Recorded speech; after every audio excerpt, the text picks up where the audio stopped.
Bismillahirrahmanirrahim. Assalamu alaikum dear students. Welcome to the online NMDCAT session of Stars Academy Head Office Johor Town. Today we are going to discuss Le Chatelier's principle. हम आज बात करेंगे कि ली Chatelier's principal क्या है, ये किस तरह हमारी मदद करता है to calculate the right conditions to get maximum yield of the product.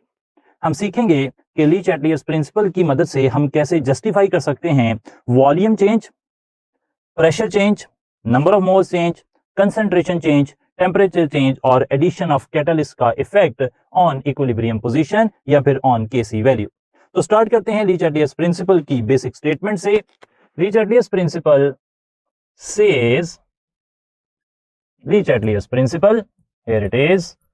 तो ली चैटलियर्स प्रिंसिपल जो है ना वो हमें ये बताता है कि अगर आप एक सिस्टम पर इक्विलिब्रियम की हालत में स्ट्रेस लगाएंगे तो सिस्टम अपने आप को रीएडजस्ट कर लेगा. इस बात को समझने के लिए अभी हम थोड़ी देर में ज्यादा डिटेल में बात करेंगे, लेकिन फिलहाल स्टार्ट कर लेते हैं कि अगर stress on system at equilibrium बनाया जाता है, लगाया जाता है. अगर आप एक सिस्टम पर स्ट्रेस लगा रहे हैं इक्विलिब्रियम पर, तो it will lead to readjustment. और ये रीएडजस्टमेंट क्यों हो रही है? To keep Kc constant. तो ओवरऑल जो हमें नजर आ रहा होगा वो केसी की वैल्यू कांस्टेंट रखने की कोशिश जो है वो हो रही होगी. अच्छा, stress on a system at equilibrium लगाया आपने तो सिस्टम अपने आप को रीएडजस्ट करेगा to minimise the effect of that stress. एक तो ये बात हो गई, या तो आप कह दें कि वो केसी को कांस्टेंट रखने की कोशिश में काम करेगा, सिस्टम रीएडजस्ट करेगा, या फिर दूसरे मानों में आप ये भी कह सकते हैं to minimise the effect of stress. तो स्ट्रेस के इफेक्ट को कम से कम करने की कोशिश में भी ऐसा ही ली चैटलियर प्रिंसिपल के मुताबिक सिस्टम को करना चाहिए. अब यहां पर एक अहम बात जो आ रही है वो ये हो सकती है कि ये स्ट्रेस क्या है. स्ट्रेस काफी सारे हो सकते हैं सिस्टम पर इक्विलिब्रियम में जो अप्लाई होंगे, और उनमें से पहला स्ट्रेस जिसकी हम बात करेंगे वो होगा चेंज इन कंसंट्रेशन. तो पहला स्ट्रेस हो गया चेंज इन कंसंट्रेशन. इसी तरीके से चेंज इन वॉल्यूम भी स्ट्रेस हो सकता है, प्रेशर चेंज भी स्ट्रेस हो सकता है, टेम्परेचर चेंज भी स्ट्रेस हो सकता है, या फिर कैटालिस्ट भी एक स्ट्रेस की फॉर्म है. तो कैटालिस्ट भी एक स्ट्रेस हो सकता है. हमने करना यह है कि एक एक करके इन सब की जो इफेक्ट्स हैं ऑन इक्विलिब्रियम पोजीशन पर, केसी पर, वो हमने देखने हैं. आगे जाने से पहले एक बात मैं once and for all clear कर दूं कि इक्विलिब्रियम कांस्टेंट जो है इन टर्म्स ऑफ कंसंट्रेशन हो सकता है लाइक केसी, या in terms of partial pressure हो सकता है लाइक केपी. तो दो बातें हम कर लेते हैं. एक हो गया equilibrium constant KC in terms of concentration या in terms of partial pressure. इन दोनों का आपस में क्या रिलेशन है इस पर भी हमने आगे चलकर बात करनी है. तो चाहे equilibrium constant in terms of concentration हो या in terms of partial pressure हो, equilibrium constant change in concentration, change in volume, change in pressure और कैटलिस्ट के ऐड करने से या रिमूव करने से ये चेंज नहीं होते. यानी कि KC and KP values remain the same जब आप कंसंट्रेशन, वॉल्यूम, प्रेशर या कैटलिस्ट चेंज करते हैं.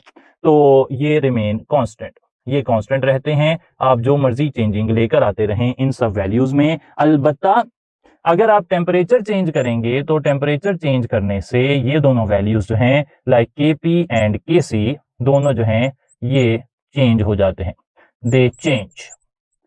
तो सिर्फ एक ही फैक्टर ऐसा है चेंज इन टेम्परेचर जो इक्विलिब्रियम कांस्टेंट को चेंज कर सकता है. उसके मुकाबले में बाकी सब वो केसी और केपी की वैल्यू को चेंज नहीं करते, बल्कि वो पोजीशन ऑफ इक्विलिब्रियम को चेंज करते हैं. तो पोजीशन ऑफ इक्विलिब्रियम या तो टुवर्ड्स राइट आ जाती है या टुवर्ड्स लेफ्ट आ जाती है. इस आइडिया को भी मैं स्टार्ट में ही क्लियर कर देता हूं, फिर बाद में हम एक एक करके इफेक्ट देखेंगे मुख्तलिफ फैक्टर्स का.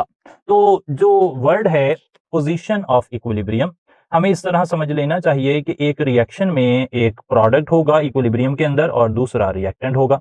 तो प्रोडक्ट और रिएक्टेंट की जो रेशो है, प्रोडक्ट और रिएक्टेंट की जो रेशो है, उस रेशो की अगर बात की जाए तो वो रेशो जो है या तो हो सकती है ग्रेटर देन 1, इस तरह हो सकती है, ज्यादा हो सकती है. आप कह सकते हैं वो रेशो हाई हो सकती है, या फिर वो रेशो हो सकती है लो, या फिर वो रेशो लो हो सकती है. सही है जनाब। और भी मतलब मॉडरेट भी हो सकती है, इन बिटवीन भी हो सकती है, कंपेरेबल वैल्यूज अगर प्रोडक्ट और रिएक्टेंट की होंगी। लेकिन फिलहाल हम दो केसेस कंसिडर कर रहे हैं, प्रोडक्ट और रिएक्टेंट की रेशो का जवाब जो है वो हाई आ रहा है या प्रोडक्ट और रिएक्टेंट की रेशो का जवाब लो आ रहा है। अगर किसी इक्विलिब्रियम मिक्सर में ये वैल्यू हाई आ रही है तो उसका मतलब है कि उसमें प्रोडक्ट की कंसंट्रेशन जो है वो ज्यादा है। अब इक्विलिब्रियम मिक्सचर के अंदर हाई आ रही है, उसका मतलब है कि वहां पर प्रोडक्ट की कंसंट्रेशन ज्यादा है। या फिर आप ऐसे कह सकते हैं कि जो पोजीशन ऑफ इक्विलिब्रियम है, इस तरह भी आप इसे कह सकते हैं कि जो पोजीशन ऑफ इक्विलिब्रियम होगी ये होगी टुवर्ड्स राइट। अच्छा, राइट का मतलब, राइट का कंसेप्ट क्या है? Towards the product side. Product किसी रिएक्शन में जब आप लिखते हैं, फॉर एग्जांपल रिएक्टेंट से प्रोडक्ट बन रहे हैं, तो प्रोडक्ट कहां लिखे जा रहे हैं? प्रोडक्ट लिखे जा रहे हैं on the right hand side. तो आप कह देंगे कि यहां पर अगर position of equilibrium towards right है, इसका मतलब है कि प्रोडक्ट की कंसंट्रेशन ज्यादा है। और अगर ये वैल्यू स्मॉल आ रही है, लो आ रही है, तो इसका मतलब है कि position of equilibrium towards left होती है।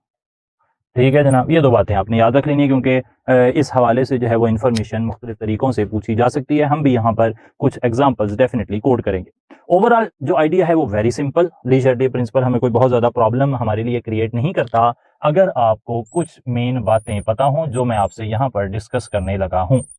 पहली बात हम देख लेते हैं, effect of change in concentration. Change in concentration में मैं दो इफेक्ट्स की बात करूंगा। एक इफेक्ट ये है कि एक रिएक्शन अगर इक्विलिब्रियम में हो और आप उसमें रिएक्टेंट ऐड कर दें, यानी कि रिएक्टेंट की कंसंट्रेशन बढ़ा देते हैं, या फिर प्रोडक्ट रिमूव कर देते हैं, प्रोडक्ट की कंसंट्रेशन कम कर देते हैं। दो रास्ते मैंने बताए, रिएक्टेंट की कंसंट्रेशन ज्यादा कर दें या प्रोडक्ट की कंसंट्रेशन कम कर दें। दोनों ही हालतों में केसी चेंज नहीं होगा, केसी विल रिमेन कांस्टेंट, लेकिन जो डायरेक्शन ऑफ रिएक्शन है वहां पर फॉरवर्ड रिएक्शन हो जाएगा। तो जब भी रिएक्टेंट की कंसंट्रेशन बढ़ाई जाती है और प्रोडक्ट की कंसंट्रेशन कम की जाती है, तो इन ऑर्डर टू कीप केसी और केपी कांस्टेंट जो भी है उसको कांस्टेंट रखने के लिए केसी को वहां पर फॉरवर्ड रिएक्शन होगा, याद रखना है। इसके मुकाबले में अगर ऐसे कर लिया जाए, बिल्कुल उलट कर लेते हैं कि रिएक्टेंट आपने रिमूव कर दिए और प्रोडक्ट आपने ऐड कर दिया। सही है जी, रिएक्टेंट रिमूव कर दिया या प्रोडक्ट ऐड कर दिया, तो अब जो एक्शन होगा वो बिल्कुल ऑपोजिट होगा, यानी कि अब की बारी रिवर्स रिएक्शन होगा। तो ये चीज हम सीख सकते हैं। Effect of change in concentration इससे ज्यादा हमें कुछ नहीं बताता, और यहां से हम अभी कुछ सवाल भी डेफिनेटली देखेंगे। फिलहाल हम एक और इफेक्ट देख रहे हैं, इफेक्ट ऑफ कंसंट्रेशन के बाद effect of change in volume या effect of change in pressure. अच्छा, effect of change in volume and pressure ये यूजुअली तमाम तर रिएक्शंस में ऑब्जर्व नहीं होता। एक जनरलाइजेशन अगर मैं बनाऊं तो ऐसे कहा जा सकता है कि फॉर सॉलिड्स, ऐसे रिएक्शंस जिनमें सॉलिड्स हैं, या फिर लिक्विड्स, ऐसे रिएक्शंस जिनमें लिक्विड्स हैं, या गैस फेज रिएक्शंस, ऐसे gas phase reactions in which where change in number of moles is equal to 0, या फिर आप ऐसे कह सकते हैं number of moles of product minus number of moles of reactant बराबर है 0। Change in number of moles 0 हो। अगर ऐसा होता है कोई रिएक्शन सॉलिड फेज में हो रहा है या लिक्विड फेज में हो रहा है या गैस फेज रिएक्शन है इस टाइप का कि उसमें कोई change in number of moles नहीं हो रहे, या फिर प्रोडक्ट और रिएक्टेंट के मोल्स का जो डिफरेंस है वो 0 है, इन ऑल दीज केसेस, इन सब केसेस के अंदर जो चेंज इन वॉल्यूम है या चेंज इन प्रेशर है, इट डज नॉट अफेक्ट, ये अफेक्ट नहीं करता पोजीशन ऑफ इक्विलिब्रियम। सही है जनाब, it does not affect position of equilibrium. ये बात मैंने अलग से पहले ही लिख दी है कि केसी पर तो ये वैसे भी असर नहीं डाल सकते। KC is an equilibrium constant, it is a constant value for a particular reaction at a particular temperature. तो वो बात हमारी क्लियर है। अब ये डज नॉट अफेक्ट किस पर अफेक्ट नहीं कर रहा? ये पोजीशन ऑफ इक्विलिब्रियम पर अफेक्ट नहीं कर रहा। पोजीशन ऑफ इक्विलिब्रियम, अगर प्रोडक्ट बन रहा होगा, प्रोडक्ट ज्यादा बन रहा होगा, तो आप कहेंगे position of equilibrium moves towards right, और अगर रिएक्टेंट ज्यादा बन रहा होगा तो position of equilibrium moves towards left. इस तरह आप इसे कहते हैं। अच्छा, फिर वॉल्यूम और प्रेशर चेंज असर डालता कब है उसकी बात कर लेते हैं।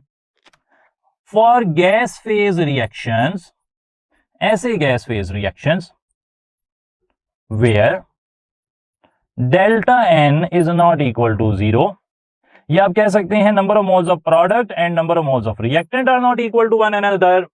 वहां पर देखने में ये आया है कि अगर वॉल्यूम, प्रेशर से शुरू कर लेते हैं, इंडिपेंडेंट वेरिएबल है प्रेशर, प्रेशर इंक्रीज किया जाएगा तो वॉल्यूम डिक्रीज करेगा, और वॉल्यूम डिक्रीज करने से रिएक्शन मूव करेगा in the direction, reaction goes where number of moles is small, number of moles are smaller, lesser number of moles हैं, number of moles की वैल्यू कम है। सही है जनाब। इस बात को वाजे करने के लिए मैं एक आइडिया ले लेता हूं, और आइडिया हम यहां पर कोड कर रहे हैं 2SO2 plus O2 reversible reaction से बना रहे हैं 2SO3। अगर मैं यहां पर प्रेशर इंक्रीज कर देता हूं तो फिर वॉल्यूम को हो जाना चाहिए डिक्रीज, और जब वॉल्यूम डिक्रीज होगा तो रिएक्शन उस तरफ जाएगा जहां नंबर ऑफ मोल्स कम हैं। आप देख सकते हैं कि यहां पर प्रोडक्ट के नंबर ऑफ मोल्स कम हैं, और प्रोडक्ट के नंबर ऑफ मोल्स कम होने की वजह से यहां पर फिर हमें ऑब्जर्व करने को मिलेगा फॉरवर्ड रिएक्शन।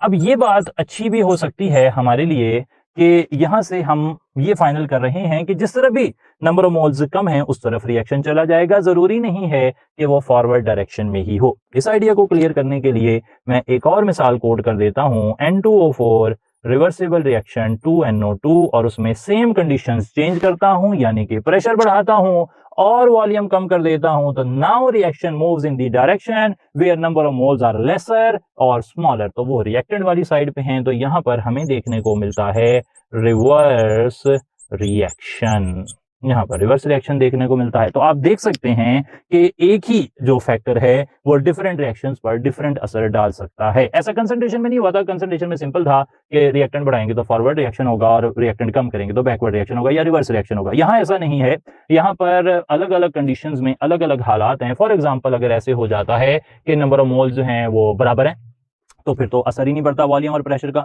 लेकिन अगर नंबर ऑफ मोल्स अनइक्वल हैं तो फिर प्रेशर बढ़ाने या वॉल्यूम कम करने से रिएक्शन उस तरफ जाता है जहां नंबर ऑफ मोल्स कम हैं, and the reverse is true.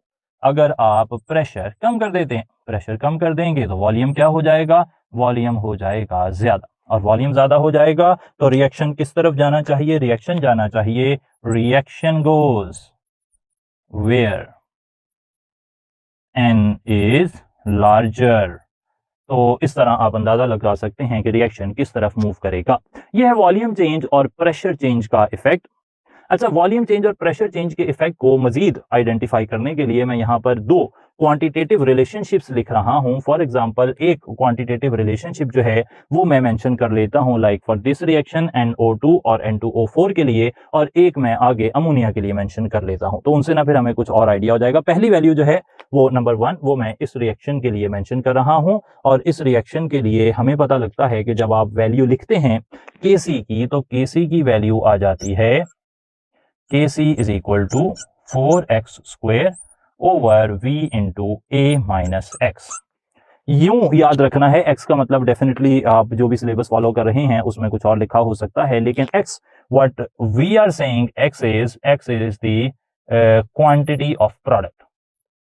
सही है जी, x क्या है, क्वांटिटी ऑफ प्रोडक्ट है, और v वॉल्यूम है। ओके, नाउ लेट्स अज्यूम आपने प्रेशर कम किया है, प्रेशर कम किया है तो वॉल्यूम इंक्रीज करेगा। वॉल्यूम कहां पर है, डिनोमिनेटर में है, वॉल्यूम डिनोमिनेटर में है, वॉल्यूम की वैल्यू बढ़ रही है, तो फिर जवाब जो है वो कम हो रहा होगा, छोटा हो रहा होगा। In order to keep Kc constant, Kc की वैल्यू को बराबर रखने के लिए Kc की वैल्यू चेंज नहीं हो सकती, हमने कहा वॉल्यूम चेंज से, प्रेशर चेंज से। तो in order to keep Kc constant, जब डिनोमिनेटर बढ़ेगा तो न्यूमरेटर बढ़ेगा। न्यूमरेटर क्या है, क्वांटिटी ऑफ प्रोडक्ट। तो इस आइडिया के तहत भी आपको सवाल जो है वो पूछे जाते हैं कि इक्वेशन के अंदर वॉल्यूम अब यहां पर इंक्रीज हुआ है तो अब यहां पर कौन सा फैक्टर चेंज होगा, तो आप कहेंगे quantity of product accordingly change होगी। In order to keep Kc constant, because whenever stress is applied on a system the system readjusts itself. देखने में लगता है कि शायद वो स्ट्रेस मिनिमाइज कर रही है, और वो स्ट्रेस मिनिमाइज कैसे होता है, by trying to keep the Kc constant. तो ये एक आइडिया हो गया। इसी तरीके से हम एक और रिएक्शन मेंशन कर लेते हैं, जैसा कि मैंने कहा for ammonia synthesis. Ammonia synthesis के लिए देखें तो 4x square v square over a minus x b minus 3x cube. यहां पर वॉल्यूम भी न्यूमरेटर में है, और जो हमारे पास x है, रिएक्शन भी मेंशन कर देता हूं, N2 plus 3H2 reversible reaction 2NH3। यहाँ पे नंबर ऑफ मोल्स प्रोडक्ट हमारे कम नजर आ रहे हैं। एक्स क्या यहाँ पर है, हमने कहा कि एक्स का नाम कोई और भी लिखा हो सकता है। आप जो सिलेबस फॉलो कर रहे हैं पंजाब फेडरल या ए लेवल, लेकिन हम उसको समझ रहे हैं एज क्वांटिटी ऑफ प्रोडक्ट। अच्छा, अब अगर यहां पर वॉल्यूम इंक्रीज होगा, प्रेशर डिक्रीज किया, वॉल्यूम इंक्रीज हुआ, तो वॉल्यूम इंक्रीज होगा, न्यूमरेटर इंक्रीज कर रहा है, वैल्यू इंक्रीज करनी चाहिए, जवाब बढ़ना चाहिए। But in order to keep Kc constant, volume increase करने से एक्स यानी कि क्वांटिटी ऑफ प्रोडक्ट कम हो जाएगी। तो रिएक्शन किस तरह मूव करेगा, जहां नंबर ऑफ मोल्स ज्यादा हैं। तो इस तरह भी आप इस आइडिया को समझ सकते हैं। इसके बाद एक और इफेक्ट जो हम देखना चाह रहे हैं वो इफेक्ट होगा effect of catalyst, and then we'll move towards temperature effect. तो तीसरा इफेक्ट जो हम देख रहे हैं वो है effect of addition of catalyst. Catalyst के बारे में आपने याद रखना है कि जो कैटलिस्ट होता है ये असर नहीं डालता, इट डज नॉट अफेक्ट, हम मेंशन कर लेते हैं एरो लगाकर कि कैटलिस्ट जो है इट डज नॉट अफेक्ट केसी। ये तो हमें पता था, इसमें तो कोई नई बात नहीं है। But catalyst also does not affect the position of equilibrium. तो जिस तरह बाकी सब चीजें पोजीशन ऑफ इक्विलिब्रियम को राइट या लेफ्ट पर लेकर जाती हैं, कैटलिस्ट ऐसा कुछ नहीं करता। कैटलिस्ट का सिर्फ एक काम है, और वो एक काम ये है कि कैटलिस्ट जो है it increases rate of forward and rate of reverse reaction. Furthermore it decreases energy of activation. In addition to this it provides alternate mechanism to reaction। तो alternate mechanism provide कर देता है catalyst। It decreases furthermore, still you can say we have something left, and which is it decreases reaction time। Reaction time को कम कर देता है। Forward और reverse दोनों रिएक्शन को जो है वो कैटलिस्ट ने बढ़ाना है। तो ये आइडिया भी हमारे सामने क्लियर होना चाहिए।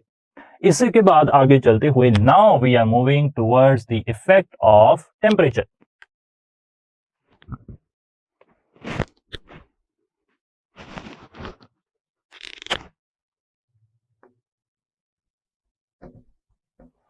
To study the effect of temperature, हमें यह अंदाजा लगाना चाहिए कि reactions can be of two types majorly. एक रिएक्शंस हैं which are endothermic reactions, like positively charge, उनमें हीट जो है वो पॉजिटिव उनमें होता है, वैल्यू हीट एब्जॉर्ब हो रही होती है। जब हीट एब्जॉर्ब होगी तो you can write them like this, A plus B plus heat reversible reaction forms C plus D। अगर कोई रिएक्शन एंडोथर्मिक नहीं है तो एक और रास्ता ये हो सकता है कि वो एक्सोथर्मिक हो जाए। अगर वो एक्सोथर्मिक है तो फिर हमें इस तरह बात करनी चाहिए कि A plus B C plus D plus heat बना देते हैं। ठीक हो गई जी बात, हो वो हीट क्या है, प्रोडक्ट है। अच्छा, अब यहां हम इसे रिलेट कर रहे हैं कि एंडोथर्मिक रिएक्शन में हीट को, if we consider heat as a component of system, इस आइडिया को जरा समझने की जरूरत है। If we consider heat as a component of system, तो एंडोथर्मिक रिएक्शन में हीट कहां होगी, रिएक्टेंट में। एक्सोथर्मिक रिएक्शन में हीट कहां होगी, प्रोडक्ट में होगी। तो ये बात तो हमें क्लियर हो गई। अच्छा, we are considering heat as a component of system, although when we write the Kc value for these reactions, it would come out to be concentration of product divided by concentration of reactant। Okay, ऐसे होगा। Heat जो है वो equation में नहीं आती, equation में heat नहीं आती, लेकिन हीट जो है वो जो बैलेंस केमिकल इक्वेशन में है, अगर आप उसे कंपोनेंट ऑफ सिस्टम माने तो हीट एज ए रिएक्टेंट काम करती है for endothermic reactions, as a product काम करती है फॉर एक्सोथर्मिक रिएक्शंस। ये दो आइडियाज हमें पता होने चाहिए। Now we move towards the change in concentration. अगर आप पहले मैं बात कर लेता हूं एंडोथर्मिक रिएक्शंस की, बाद में बात करूंगा एक्सोथर्मिक रिएक्शंस की। फॉर एंडोथर्मिक रिएक्शंस मैं यहां पर दो इंपॉर्टेंट कंक्लूजन्स ड्रॉ करूंगा, फिर चलेंगे एक्सोथर्मिक रिएक्शंस की तरफ।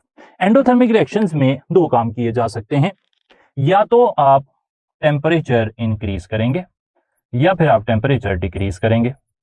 अच्छा, टेम्परेचर इंक्रीज करने का दूसरा मतलब क्या लिया जा सकता है कि हीट जो है वो ऐड की गई है, और टेम्परेचर डिक्रीज करने का मतलब है कि हीट रिमूव की गई है।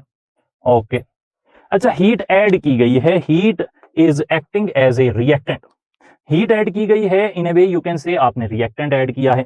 तो जब रिएक्टेंट ऐड किया जाता है फिर कौन सा रिएक्शन होता है, मैंने अभी थोड़ी देर पहले समझने की हद तक हमने इसे एनालॉजी बना ली है। तो ये हीट एज ए रिएक्टेंट अगर मान ली जाए तो हीट ऐड करने का मतलब है रिएक्टेंट ऐड हुआ है, और रिएक्टेंट ऐड होगा तो फिर जो है वो फॉरवर्ड रिएक्शन हो जाएगा, फॉरवर्ड रिएक्शन हो जाएगा। और जब आप हीट रिमूव करेंगे तो इसका मतलब है कि आपने रिएक्टेंट रिमूव किया है, तो उससे फिर रिवर्स रिएक्शन हो जाना चाहिए। ठीक हो गई जी बात। तो आप ऐसे भी कह सकते हैं कि एंडोथर्मिक रिएक्शंस में टेम्परेचर इंक्रीज फॉरवर्ड रिएक्शन को फेवर करती है और टेम्परेचर डिक्रीज जो है वो रिवर्स रिएक्शन को फेवर करता है। बिल्कुल सही बात है, इसमें कोई भी गलती नहीं है। इसके मुकाबले में अगर आप एक्सोथर्मिक रिएक्शन के लिए दो इंपॉर्टेंट कंक्लूजन ड्रा करें यूजिंग द सेम बेस, तो टेम्परेचर इंक्रीज किया जा सकता है या फिर टेम्परेचर डिक्रीज किया जा सकता है। टेम्परेचर इंक्रीज करेंगे, again we will say we have added heat, और टेम्परेचर डिक्रीज करेंगे तो we will say heat has been removed. Okay, अब अगर आप इस रिएक्शन को देखें, एक्सोथर्मिक रिएक्शन है, heat is one of the products, और अगर आप हीट ऐड कर रहे हैं, you are adding indirectly some product, और प्रोडक्ट ऐड करने से अब यहां पर रिएक्शन कौन सा होना चाहिए, यहां पर रिएक्शन होना चाहिए रिवर्स रिएक्शन। और अगर आप हीट रिमूव करेंगे तो आप प्रोडक्ट रिमूव कर रहे हैं, प्रोडक्ट रिमूव होगा, प्रोडक्ट कम होगा तो फॉरवर्ड रिएक्शन हो जाता है, फर्दर प्रोडक्ट जो है वो बन जाता है। ठीक हो गई जी बात। अच्छा, ये तो हो गई एनालॉजी जिसमें हमने हीट को as a component of system माना। अब आ जाते हैं कि केसी की वैल्यू पर क्या असर पड़ेगा। हमने कहा है कि केसी की वैल्यू या केपी की वैल्यू टेम्परेचर चेंज करने से चेंज होती है, और इसकी वजह यह है कि हीट एज ए रिएक्टेंट अगर आप उसे कंसिडर करते हैं और उसके हिसाब से रिलेशन देखते हैं, हीट एज ए प्रोडक्ट अगर आप देखते हैं उसके हिसाब से रिलेशन स्टडी करते हैं, लेकिन आप समझ तो रहे हैं, ओके वेरी गुड, समझने की हद तक ये अच्छा है, लेकिन heat is actually not a component of system. Heat जो है वो जो इक्विलिब्रियम कांस्टेंट की जो वैल्यू है उस पर इफेक्ट नहीं कर सकती, यानी कि लिखता है एक लिटरेचर में इस तरह लिखा है कि the equilibrium constant Kc changes due to the change in temperature because the equilibrium position यानी कि ratio of product to reactant, दोबारा से देख लें, the value of Kc changes due to the change in temperature because equilibrium position shifts without any substance being added और removed. आपने heat add की है तो हीट को आपने as a component of system माना, आपने कहा कि हीट जो है रिएक्टेंट साइड पर लिखी हुई है, लेकिन जब आप इक्वेशन में लिखने जाते हैं तो इक्वेशन में ए रिएक्टेंट है, बी रिएक्टेंट है, हीट नहीं है। अब आपने हीट ऐड की है तो हीट यहां तो ऐड हो गई, उसकी वजह से असर आ रहा है, लेकिन जो केसी पर असर डालने वाली इक्वेशन है उसमें तो हीट है ही नहीं। तो अब क्या होगा कि जब आप रिएक्टेंट ऐड करते हैं, हीट ऐड करते हैं, हीट की वजह से फॉरवर्ड रिएक्शन हुआ। फॉरवर्ड रिएक्शन का मतलब है कि जो प्रोडक्ट थे आपके पहले वो कम थे, फिर वो ज्यादा हो गए, और ज्यादा हो गए, लेकिन उनको ज्यादा करने के लिए नीचे वाले हिस्से में जो है वो कोई चेंज नहीं हुआ, यानी कि नीचे वाली चीज आपने रिएक्टेंट ऐड तो नहीं की, आपने तो हीट ऐड की है, हीट ऐड करने से प्रोडक्ट ज्यादा हो गया, लेकिन हीट क्या नीचे लिखी हुई है, नीचे नहीं लिखी हुई, तो ऊपर वाली वैल्यू चेंज हो रही है without any substance, any physical substance being added. आपने कोई फिजिकल सब्सटेंस ऐड नहीं की, फिर भी प्रोडक्ट की कंसंट्रेशन में चेंज आ रहा है, तो डेफिनेटली जवाब जो है वो चेंज हो जाएगा।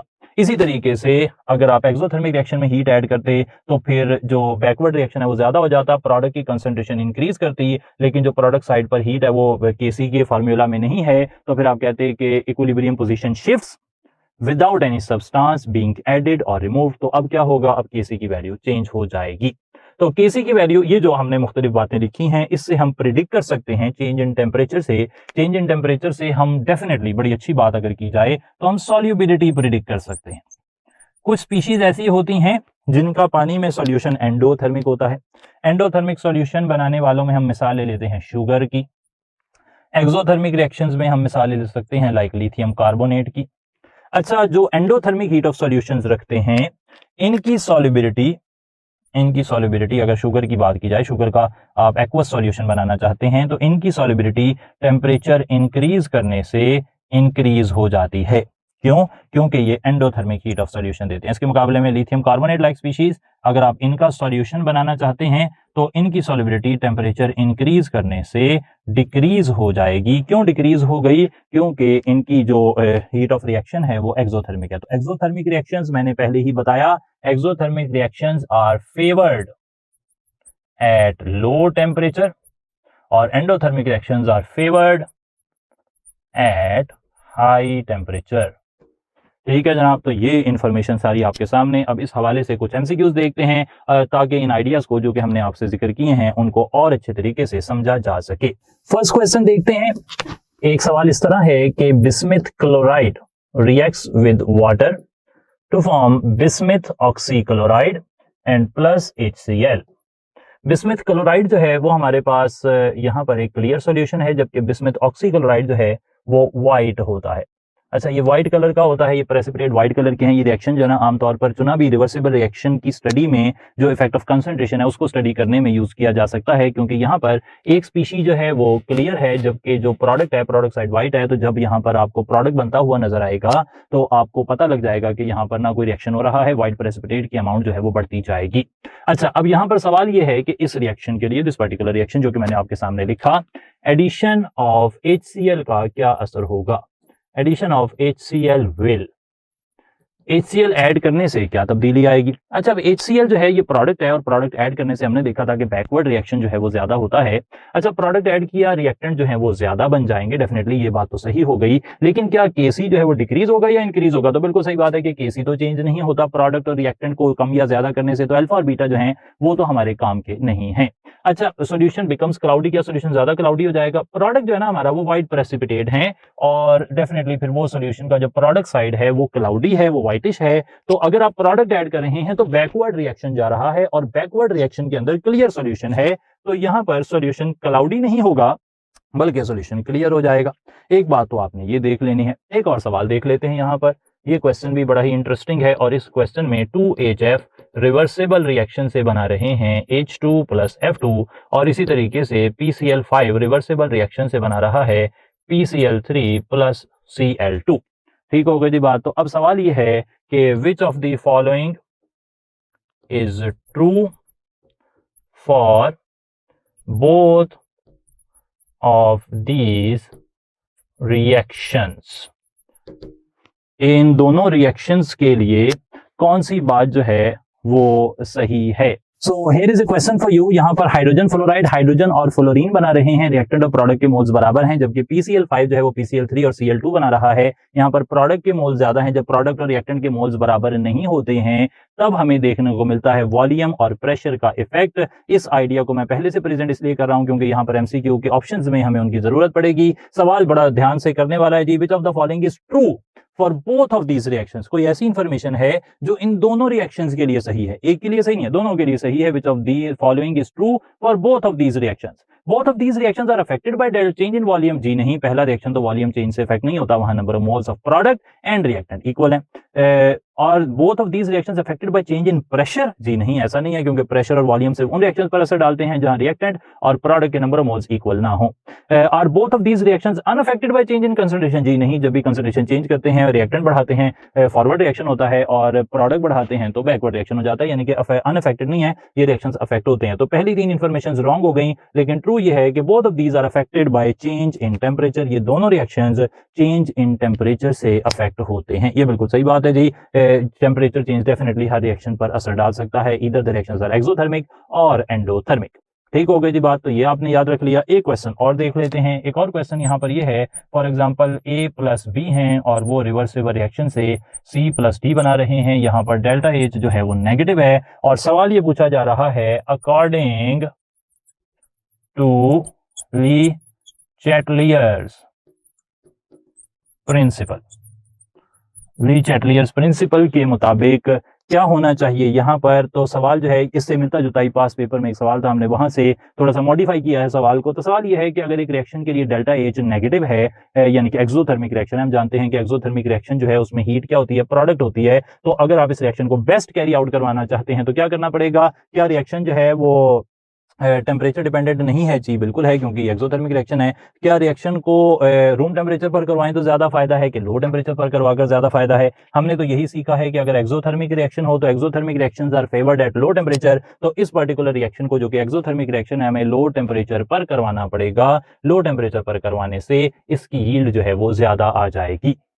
ओके, अब देख लेते हैं एक और सवाल, मजीद इन डेप्थ एनालिसिस करते हैं अपनी अंडरस्टैंडिंग की। और सवाल ये पूछा जा रहा है कि A है वो +B है और रिवर्सिबल रिएक्शन से फॉर एग्जांपल 3C बन रहे हैं। और सवाल ये पूछा जा रहा है कि which of the following can affect this reaction in more than one ways. कौन सा ऐसा फैक्टर है जो इस रिएक्शन पर एक से ज्यादा तरीकों से असर डाल सकता है। तो हम जानते हैं कि वॉल्यूम को इंक्रीज करेंगे तो फिर जनाब क्या हो जाएगा, वॉल्यूम इंक्रीज करेंगे तो जो रिएक्शन है वो उसका उस तरफ मूवमेंट होगी जहां पे नंबर ऑफ मोल्स जो हैं वो ज्यादा होंगे, और प्रेशर जब आप इंक्रीज करेंगे तो वॉल्यूम डिक्रीज करेगा, रिएक्शन उस तरफ मूव करेगा जहां नंबर ऑफ मोल्स कम होंगे। सही है जनाब, तो वो प्रिडिक्टेबल है, वो एक तरीके से इफेक्ट करता है। वॉल्यूम इंक्रीज का एक इफेक्ट है, वॉल्यूम डिक्रीज का दूसरा इफेक्ट है। लेकिन यहाँ पर एक ऐसा फैक्टर हमें नजर आता है, कैटालिस्ट का काम तो हमने देखा, कैटालिस्ट बिल्कुल सही नहीं लग रहा, क्योंकि वो तो रेट ऑफ रिएक्शन को बढ़ा देगा और इससे ज्यादा उसमें कोई असर नहीं डालना। प्रेशर और वॉल्यूम के बारे में मैंने बताया कि प्रेशर और वॉल्यूम का इफेक्ट सिर्फ यही होगा कि अगर वो वॉल्यूम फॉर एग्जांपल इंक्रीज कर रहा है तो उससे रिएक्शन उस डायरेक्शन में जा रहा है जिसके अंदर number of moles of product ज्यादा हैं, और अगर आप वॉल्यूम कम कर देंगे तो रिएक्शन उस तरफ मूव करेगा जहां नंबर ऑफ मोल्स कम होंगे। अलबत्ता जो सबसे ज्यादा अनप्रिडिक्टेबल है या मैक्सिमम वेज में जो अफेक्ट कर सकता है, मोर वेज में अफेक्ट कर सकता है। अगर आप मोर देन वन वेज की जगह मोर वेज कर लें तो और ज्यादा एलेबोरेट हो जाता है क्वेश्चन के सबसे ज्यादा तरीकों से कौन असर डाल सकता है। तो अब हम बात करेंगे कि यहाँ पे चेंज इन टेम्परेचर जो है वो बड़ा जबरदस्त फैक्टर है, वो बहुत ज्यादा तरीकों से असर डाल सकता है। फॉर एग्जाम्पल ये रिएक्शन जो है ये एंडोथर्मिक भी हो सकता है और एक्सोथर्मिक भी हो सकता है। अगर एंडोथर्मिक होगा तो टेम्परेचर दो तरह से असर डालेगा, और अगर एक्सोथर्मिक होगा तो भी टेम्परेचर दो तरह से असर डालेगा। तो यहाँ पर टेम्परेचर का असर जो है वो आपको एक से ज्यादा तरीकों से नजर आता है ऑन दिस पर्टिकुलर रिएक्शन, या हर उस रिएक्शन के लिए जिसमें हमें फिलहाल जो है एंथैल्पी मेंशन ना की गई हो। जब एंथैल्पी मेंशन की गई होती है तो वी कैन प्रेडिक्ट कि टेम्परेचर कम करने से रिएक्शन फॉरवर्ड होगा, लेकिन अगर ये चीज मेंशन नहीं है तो फिर आपके पास एक से ज्यादा तरीके हैं जिससे जो है वो रिएक्शन पर असर डल सकता है। एक सवाल और देख लेते हैं, आखिर में एक छोटी सी इंफॉर्मेशन देंगे और आज का लेक्चर मुकम्मल होगा। यहां पर सवाल यह है कि which of the following reactions is favored at high pressure। अच्छा, कौन सा ऐसा रिएक्शन है जो हाई प्रेशर पर फेवर होगा। हमने क्या सीखा हुआ है कि जब प्रेशर इंक्रीज करता है तो फिर वॉल्यूम को क्या हो जाता है, तो फिर वॉल्यूम जो है वो डिक्रीज हो जाता है, और वॉल्यूम डिक्रीज हो जाता है तो रिएक्शन उस तरफ जाता है जहां नंबर ऑफ मोल्स कम है। तो फेवर होने का मतलब है कि प्रोडक्ट ज्यादा बने। सही है जी, जब भी बात हो रही है ना रिएक्शन फेवर हुआ इसका मतलब है प्रोडक्ट ज्यादा बन रहा है। तो अब यहाँ पे बीटा में प्रोडक्ट के मोल्स ज्यादा हैं, हमें नंबर ऑफ मोल्स कम चाहिए। चार्ली में नंबर ऑफ मोल्स इक्वल हैं, डेल्टा में भी प्रोडक्ट के मोल्स ज्यादा हैं। सिर्फ अल्फा ऐसा रिएक्शन है जिसमें नंबर ऑफ मोल्स प्रोडक्ट कम है, तो जब प्रेशर बढ़ाया जाएगा वॉल्यूम कम होगा और रिएक्शन उस तरफ मूव करेगा जहां नंबर ऑफ मोल्स कम होते हैं। इसके बाद आगे चलते हुए एक इंफॉर्मेशन मैं और पास करता चलूं, वो ये है कि इक्विलिब्रियम कांस्टेंट जो है वो हो सकते हैं Kp और इक्विलिब्रियम कांस्टेंट हो सकता है Kc। Kp जो है इन टर्म्स ऑफ पार्शियल प्रेशर, यानी कि this is particularly use for gases. इसके मुकाबले में Kc जो है वो इन टर्म्स ऑफ कंसंट्रेशन है, और this term is more commonly used for solutions. ठीक हो गई जी बात। तो Kp और Kc में रिलेशन ये होता है कि Kp is equal to Kc RT की पावर डेल्टा n। अच्छा, अब यहां पर डेल्टा n क्या है, डेल्टा n है तीन तरह से इसकी वैल्यू हो सकती है, जीरो हो सकती है। डेल्टा n वैसे मेंशन कर दूं मैं कि वो क्या होता है, डेल्टा n होता है number of moles of product minus number of moles of reactant. अच्छा, डेल्टा n या तो जीरो हो सकता है, इन दैट केस Kp और Kc की वैल्यू बराबर आ जाती है, या फिर डेल्टा n जो है वो ग्रेटर देन जीरो हो सकता है, इन दैट केस Kp की वैल्यू Kc की वैल्यू से ज्यादा आती है, या फिर delta n less than zero हो सकता है, Kp की वैल्यू लेस देन Kc आ जाती है। ठीक हो गई थी बात। तो ये हिस्सा भी हमने मुकम्मल कर लिया, इस रिलेशन को याद रखें। अब कल का काम हमारा ये है कि हमने जो आज एमसीक्यूज किए हैं इसके साथ और बहुत सारे एमसीक्यू पहले हम जाकर कल स्टार्ट ही एमसीक्यू से करेंगे और उसके बाद टॉपिक को आगे लेकर चलेंगे, जिसमें हमने पढ़ना है सिंथेसिस ऑफ अमोनिया की बात करनी है और अप्लाई करेंगे लीचर्ट की स्टडी को अपने टॉपिक के हवाले से। Till then take care, thank you so much, अस्सलाम वालेकुम।